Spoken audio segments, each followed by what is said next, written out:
예, 제 댓글에 어떤 분이 약간 그렇게 공평하신 그런 하나님이라면서 왜 이렇게 우리가 살고 있는 지금 이 세상은 왜 이렇게 불공평하고 불평등한 것이냐, 뭐 이런 식으로 약간 좀 시니컬한 그런 어조로 이렇게 말씀을 하셔가지고 제가 거기에 대한 답을 하는데, 그분이 물었던 질문은 이게 아닌데 제가 두 번에 걸쳐서 한번 말씀을 드려 볼게요.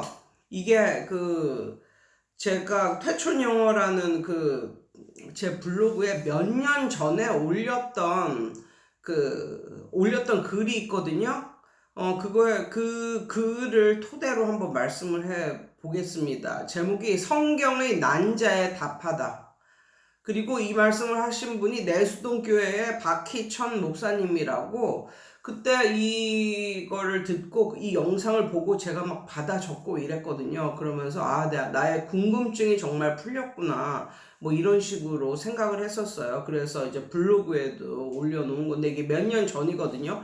그 목사님이 지금도 살아 계시는지는 잘 모르겠어요.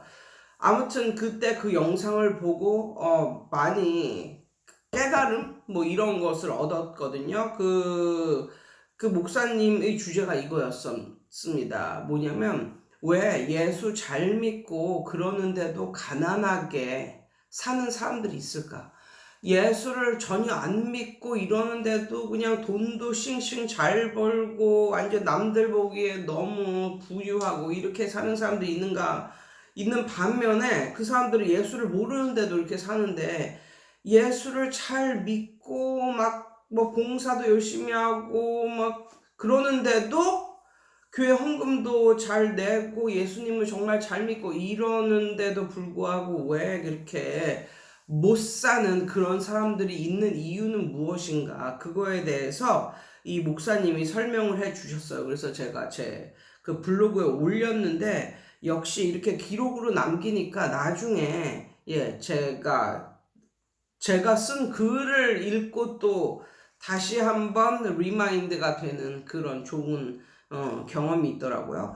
그러니까 1번, 첫 번째는 뭐냐면 자신이 게으른 사람은 아닌지 한번 확인을 해 보아라. 그러니까 남들 보기에는 신앙심 좋고 뭐 착하고 이런데, 이제 돈을 번다는 것은 게으름은 절대 안 되는 거거든요. 근데 성격적으로는 뭐 착하고 뭐 법 없어도 살고 뭐 이런데, 타고난 그런 기질 자체가 게으른 사람이 반드시 있다.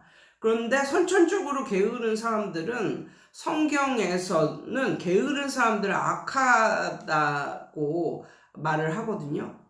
게으른 자체가 악이다 뭐 이런 식으로 말을 하고, 결국은 게으르면 망한다고까지 얘기를 하고 있습니다. 그래서 가난한 자의 궁핍은 그의 패망이라, 게으른 자의 정욕이 그를 죽이나니 이는 그 게으른 자가 그 손으로 일하기를 싫어함이라. 그래서 이게 하나님의 관점과 그 사람의 관점은 다르다는 거예요. 사람들이 볼 때는 뭐 착하고 뭐 순하고 이러면 뭐 법 없어도 살고 사는 사람 이러면 벌써 좋은 사람, 착한 사람 뭐 이렇게 보는데, 하나님의 관점은 아니라는 거죠. 하나님의 관점은 일단 열심히 일하지 않고 게으름을 부리고 낮에 낮잠을 퍼자고 뭐 이런 사람은 아무래도 세상에서 돈 벌기는 쉽지 않다, 뭐 이런 말이 있습니다. 그 다음에 또 두 번째,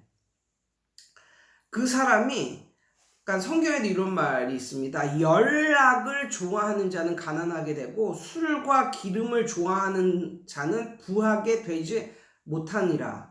연락을 좋아하는 사람은 절제가 없는 삶을 살 가능성이 정말 많습니다. 그렇게 되면 실수도 하게 되고 그렇게 되면 가난한 거예요.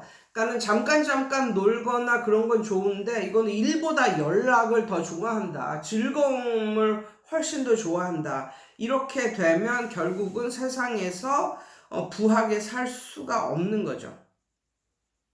예, 남보기는 사람은 좋은데 즐기는 거를 엄청 밝히고 술과 기름을 좋아하는 이런 사람은 하나님의 하나님으로부터 복을 받을 수 없다라고 성경에도 나와 있습니다.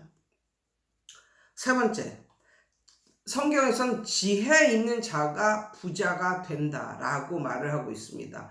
지혜는 지식과는 다릅니다. 그래서 지식 있는 자가 아니라 지혜 있는 자가 부하게 된다. 근데 그 지혜는 하나님으로부터 오는 거겠죠. 아무튼 성경에서는 지혜 있는 자가 부자가 된다라고 말하고 있습니다. 지식이 아니라 지혜. 그 다음에 성경에서는 물질의 축복과 만약에 영적인 축복, 그 두 가지가 있다고 쳐보세요. 우리 사람의 눈으로 볼 때는 물질의 축복을 받는 게 훨씬 더 큰 축복으로 보여요.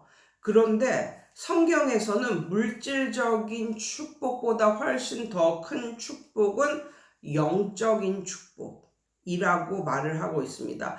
예를 들면 사도 바울을 예를 들어 보면요. 그분은 영적인 축복은 정말 너무너무 많이 받은 분이지만 물질적인 축복은 받지 못했거든요. 물질적으로 보면 그 사람은 예수 믿고 나서 망한 그런 사람이라고도 볼 수 있어요. 그렇지만 성경에서는 무엇이다? 물질적인 축복보다 영적인 축복을 훨씬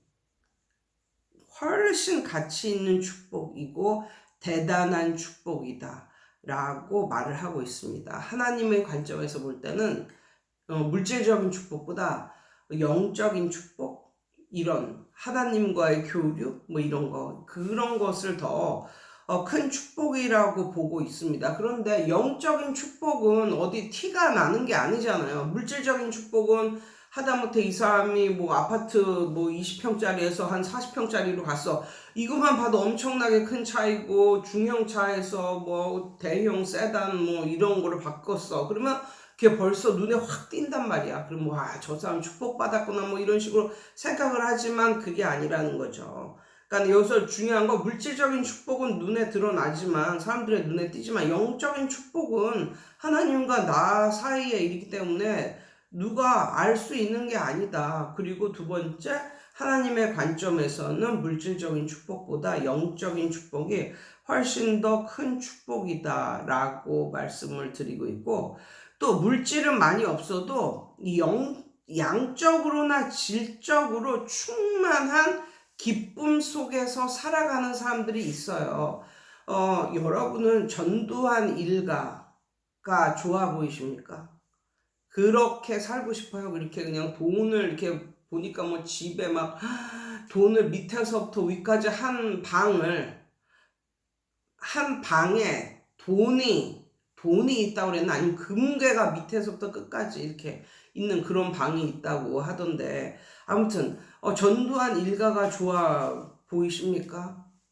그러니까 물질적인 축복이 없어도, 남들 눈에 띌 만큼 그렇게 잘 살지 않아도 양적으로나 질적으로 충만한 기쁨 속에 살아가는 사람들이 있고, 또 그거로 대단히 만족을 하면서 살아가는 사람들이 있단 말이에요. 그러니까 전두환 일가나 아니면 어떤 재벌가, 그 사람들이 정말 진정 그렇게 부러우세요? 그러니까 우리 같은 서민들은 돈 걱정 안 하고 그렇게 살고 얼마나 좋겠냐 뭐 이렇게 생각하지만, 그것도 너무나 많은 그런 돈은 오히려 커다란 짐이 되고 커다란 스트레스가 된다. 그래서 보통 재벌들이라면 돈이 엄청나게 많을 텐데, 그러면 정말 몸에 좋은 것도 엄청나게 많이 하고 그럴 텐데, 재벌 치고 80 넘어서 죽는 사람들이 없어요.